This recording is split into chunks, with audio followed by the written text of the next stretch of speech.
Are you broke? Do you have no money in your bank account?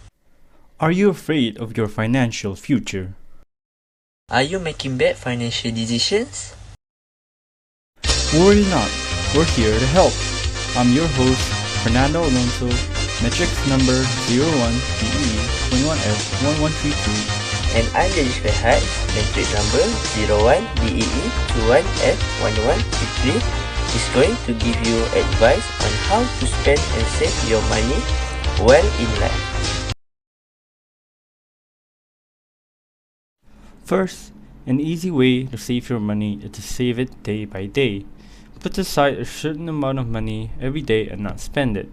By doing so, you'll be able to pile up a certain amount of money to be spent. This is so that you'll be guaranteed a reserve of money. Next, cut your expenses. A step to start saving money is to figure out how much you spend. Keep track of all your expenses. That means every coffee, household item, and cash tip. Once you have your data, organize the numbers by categories such as gas, groceries, and mortgage, and total each amount. Use your credit card and bank statements to make sure you're accurate and don't forget any. By recording your expenses, you're able to keep track of everything you bought and spend a proper amount of money so that you won't go over budget. Third point, decide on your priorities. After your expense and income, your goals are likely to have the biggest impact on how you allocate your savings. Be sure to remember long-term goals.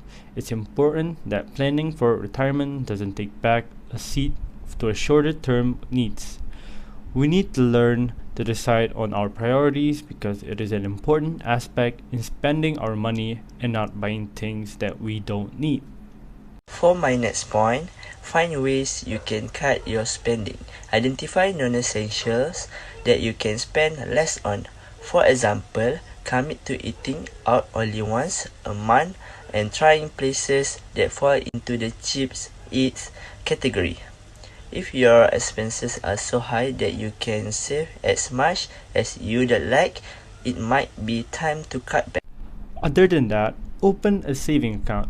Savings accounts are somewhere you can put some or all of your discretionary income, the amount left over after paying for personal necessities and tax, and any windfalls. You can ward off the temptation to spend this discretionary money by setting up automatic scheduled transfers for your main account to your savings account. By restricting access to your money, saving accounts can give you a higher interest rate than a basic transaction account. Last but not least, control your impulses. Credit cards, ATMs, and online shopping make it easier than ever to spend money, especially on things we want rather than need. The extent to which we succumb to temptation typically boils down to our willpower. Studies have shown that self-control is a bit like a muscle that tires out with use. Ironically, it's the willpower to poor shoppers that tends to get depleted the most. This is a result of the fact they face repeated difficult financial decisions. So if you see something you want, give yourself some time to think about before buying it. Pretty good point, Danish. So, what do we learn? Financial goal setting is of the utmost importance. While we're at the topic of budgeting, another essential part of financial success is setting achievable money goals. Having a goal is the best way to compete with yourself and any barriers that stand between yourself and your financial goals. Other than that, we should instill a habit of saving. Learning to save isn't just an essential money habit. Saving teaches goal setting and planning. Saving stresses being prepared. Saving builds security and independence. In conclusion, saving money may seem like a hard thing to do, especially if you don't have a lot to start with. Even pennies add up, and as you see here, saving a little can help you do a lot more for yourself. It can help you make bigger changes in life. be in control, and be less dependent on others. Well, that is all from us.